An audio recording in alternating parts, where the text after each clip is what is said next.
నేనేమంటానంటే అసలు బోలే బాబా డైరీనే ఈరోజు ఏదైతే బోలే బాబా లాంటి ఒక దుర్మార్గుడు ఆంధ్రప్రదేశ్ రాష్ట్రంలో తిరుమల తిరుపతి దేవస్థానంలోకి వచ్చి డైరీ మిల్క్ మొత్తాన్ని వ్యవస్థను నాశనం చేశాడు అని చెప్పినటువంటి బోలే బాబా డైరీకి సంబంధించినటువంటి ఒక వ్యవస్థ ఈ రాష్ట్రంలోకి తిరుమలలోకి ఎంటర్ అయింది ఎవరి మీద అయ్యా అంటే మీ హయాంలోనే 2025 జనవరిలో ఫైల్ చేసినటువంటి 26 జనవరిలో ఫైల్ చేసినటువంటి సిబిఐ ఇన్వెస్టిగేషన్ రిపోర్ట్లోని ఈ విషయం చాలా స్పష్టంగా ఉంది. నేను అడుగుతున్న చంద్రబాబు నాయుడు గారిని, అసలు బోలే బాబా తిరుమల వెంకటేశ్వర స్వామి దగ్గరికి రావటానికి కారణం ఎవరు? మీరు కాదా? మీ ప్రభుత్వంలో అధికారులు కాదా? ఛార్జ్షీట్లో చదివి వినిపిస్తాను నేను. ఛార్జ్షీట్లో 64వ page. Investigation revealed that about 1 month after the above plant inspection on 26/2018 ఎవరు సార్ 26/2018 అధికారంలో ఉంది? తెలుగుదేశం ప్రభుత్వం. During the technical evolution in tender number ROC number M1/32/22/31/106/MRKT/2018 that is MS Harsha Fresh Food Private Limited, now Bole Baba Organic Dairy Private Limited, was technically not qualified as it failed to submit the commodity expenditure certificate for 3 years and failed to submit the statement of with respect to production of ghee and cow milk, fat and milk procurement, and instead it submitted certificate furnished by chartered accountant in this regard which is not valid.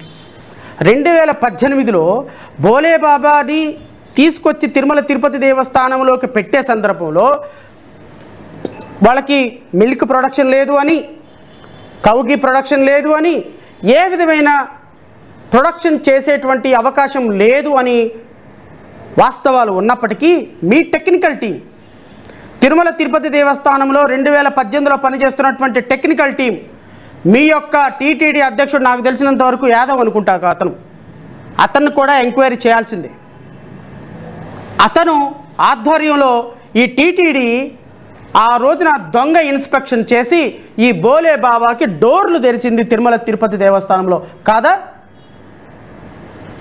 Investigation revealed that TTD floated NIT wide ROC number so and so on 18/2/2000 for supply of 82 kgs of cow ghee through tins to TTD for a period of 6 months. ఈ బోలే బాబాకి 6 నెలల పాటుగా 82,000 కేజీల గీను supply చేసే contract ఇచ్చింది మీరు కదా? In response to the above MS Dairy Fresh Dairy Product Private Limited, now is a Bole Baba Milk Company, participated in the tender and also qualified during a technical bid. Chandrababu Naidu గారు, నారా లోకేష్ గారు, పయ్యావుల కేశవ్ గారు, మొన్న మాట్లాడినటువంటి గౌరవనీయులైనటువంటి మంత్రులు, అందరికంటే గౌరవనీయులైనటువంటి ఉప ముఖ్యమంత్రి పవన్ కళ్యాణ్ గారు టెండర్ల ప్రక్రియలో పార్టిసిపేట్ చేస్తే అసలు ఏమీ లేని చోట ఆకాశంలో గాలిని తీసుకొచ్చి బోలే బాబాకి ఎంట్రన్స్ ఇచ్చి హారతి పట్టి బోలే బాబాని తిరుమల తిరుపతి దేవస్థానంలోకి తీసుకొచ్చింది మన చంద్రబాబు నాయుడు గారేం సార్? అప్పుడు మనం ఎక్కడున్నాము? మనం ఎక్కడో నిద్రపోతున్నాం, మనం ఏదో షూటింగ్లో ఉన్నాం. మనకు అసలు తిరుమల తిరుపతి దేవస్థానం మనం అప్పుడు మర్చిపోయినప్పుడు మీరు సనాతన ధర్మాధికారి కాదు అనుకుంటా. అప్పుడు మీరు శ్రీ భావానికి భక్తులైనటువంటి ఒక ఉద్యమకారులు అనుకుంటా, లేకపోతే చెగోవేరానో. బహుశా మీరు ఇద్దరు చెగోవేరానా అయి ఉండాలి, లేదంటే శ్రీ గారనా అయి ఉండాలి. ఈ రెండిట్లో ఏదో ఒకటి అండి. సనాతన ధర్మం అప్పటికి లేదు, మనకి ఆ క్యారెక్టర్ మనకి రాలా. అప్పటికి ఆ క్యారెక్టర్ వచ్చేటప్పటికి కొంచెం టైం పట్టింది. కాబట్టి 2018లో జరిగిన విషయాలు పాప సిబిఐ చాలా కష్టపడి తీసుకొచ్చింది సార్. మీకోసం మళ్ళీ నేను చదివి వినిపిస్తున్నా. అది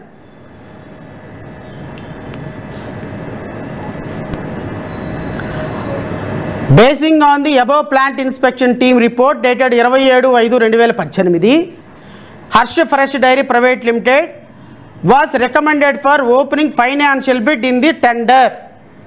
Since as per the TTD norms, the plant was inspected within a year, bearing L1 by quoting 291 per kg inclusive of all taxes, and also received supply order dated 19 so and so. మన హయాంలోనే inspection జరిగింది. Tender ప్రక్రియలో participate చేయని బోలే బాబాని తీసుకొచ్చి టెండర్స్లో పెట్టించింది మనమే, supply order ఇచ్చింది మనమే, సప్లై చేపించింది మనమే. ఎందుకు అంటే ఈ బోలే బాబాతో హెరిటేజ్కి సంబంధాలు ఉన్నాయి కాబట్టి. ఈ బోలే బాబాతో ఇందాపూర్ డైరీ, మిల్క్ డైరీకి సంబంధాలు ఉన్నాయి కాబట్టి. సార్ ఇదేమో నా సొంత కవిత్వం కాదు సార్, లేనిపోయింది మళ్ళీ నా మీద కేసు పెట్టారు. నా సొంత కవిత్వం కాదు, ఛార్జ్ షీట్లో ఉన్నదే నేను చదివి మీకు వినిపిస్తున్నా. బోలే బాబానే ఏం చెప్పాడు అంటే, నాకు ఇందాపూర్ డైరీకి హెరిటేజ్కి సంబంధాలు ఉన్నాయని ఆయన చెప్పిన విషయాన్ని నేను రాష్ట్ర ప్రజల ముందు పెడుతున్నా. మీరు మీ యొక్క అఫీషియల్ వెబ్సైట్లో ఇందాపూర్ డైరీలో మా మిల్క్ ప్రోడక్ట్స్ అవుతున్నాయి, అక్కడ మ్యానుఫ్యాక్చర్ అవుతున్నాయని మీ అఫీషియల్ వెబ్సైట్లో పెట్టి పేపర్లో రాగానే మొత్తం తీసి పడేశారు. గప్చూప్ సంబార్ బుట్టి అయిపోయాయి. మొత్తం తీసేసి మొత్తం వెబ్సైట్ మొత్తాన్ని ఖాళీ చేసేసి ఒక లెటర్ రిలీజ్ చేశారు. వాళ్ళకి మాకేం సంబంధం లేదు, ఎక్కడో అప్పుడప్పుడు కలిసి కాఫీ టీ తాగుతూ ఉంటాం, ఫ్రాన్స్లోనో దావోస్లోనో కలిసి కాఫీ టీ తాగుతూ ఉంటాము, సింగపూర్లోనో కలిసి, అంతే తప్ప ఆ సీఈఓకి మా సీఈఓకి అధికారికంగా ఎక్కడ ప్రకటన లేదని. ఎవరు అధికారికంగా వీళ్ళు కలవరు సార్. దావోస్లోనో సింగపూర్లోనో కలుస్తారు అంతే, కాఫీ టీ తాగుతాను కలుస్తారు, అనుకోకుండా ఎదురుపడతారు. అరే రే బాగున్నారా ఇందాపూర్ సీఈఓ గారు అంటే, బాగున్నాం హెరిటేజ్ సీఈఓ గారు అనుకుంటారు. అక్కడ ప్రజలు పిచ్చివాళ్ళు అనుకొని, ప్రజలు వెర్రివాళ్ళు అనుకొని మనకు ఓట్లు వేశారు కదా 164 సీట్లతోటి, ప్రజలు ఏం చెప్పినా నమ్ముతారో అనుకోవటం రాజకీయం కాదు, అది చెప్పాలన్నది నా ఉద్దేశం.